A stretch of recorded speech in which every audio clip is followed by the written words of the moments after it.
એક મહત્વના સમાચારની વાત કરીએ જે અમદાવાદથી મળી રહ્યા છે। શાળાના નાસ્તામાં કાચ નીકળવાનો મામલો। શાળામાં વિદ્યાર્થીઓને અપાતા ભોજનને લઈને તપાસ હાથ ધરાઈ છે। આનંદ નિકેતન શાળામાં ગાંધીનગરની ફૂડ એન્ડ ડ્રગ્સ વિભાગની તપાસ, કોબાની દિલ્હી પબ્લિક સ્કૂલની કેન્ટીનમાં પણ તપાસ હાથ ધરવામાં આવી।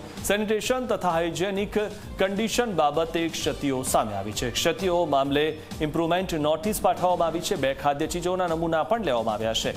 ત્યારે હાઈ ફેટ, શુગર અને સોલ્ટયુક્ત ફૂડ ન પીરસાય તેની તકેદારી રાખવા પણ સૂચન કરવામાં આવ્યું છે।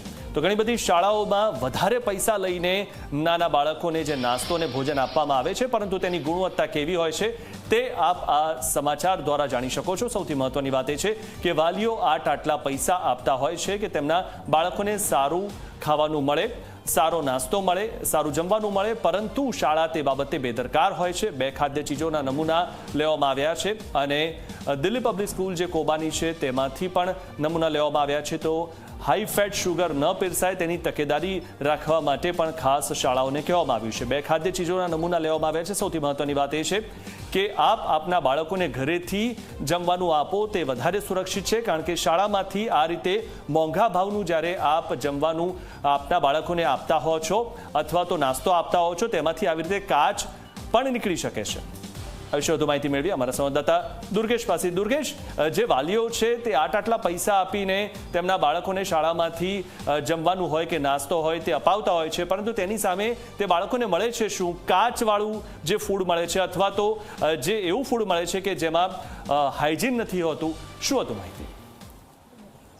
વાત કરવામાં આવે તો ગાંધીનગર મહાનગરપાલિકાની આજે ફૂડ એન્ડ ડ્રગ્સ વિભાગ અને અલગ અલગ જે શાખાઓ છે તેની દ્વારા ગાંધીનગરની અલગ અલગ કોલેજો અને શાળાઓની અંદર તપાસ હાથ ધરવામાં આવી હતી।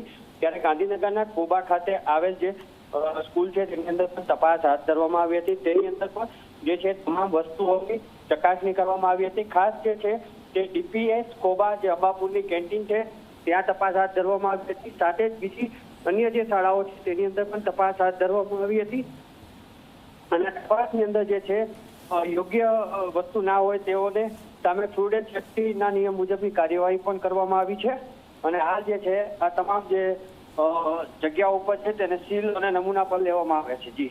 જી આભાર દુર્ગેશ માહિતી આપવા બદલ।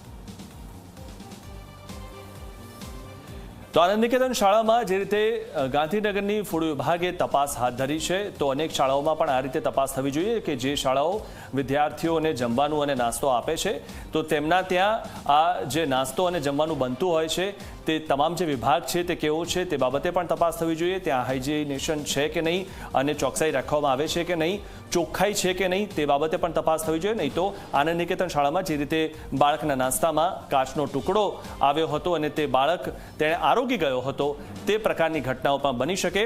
આપ પણ જો આપના બાળકને શાળામાં જમવાનું આપતા હો અથવા તો નાસ્તો આપતા હો તો ચેતી જજો।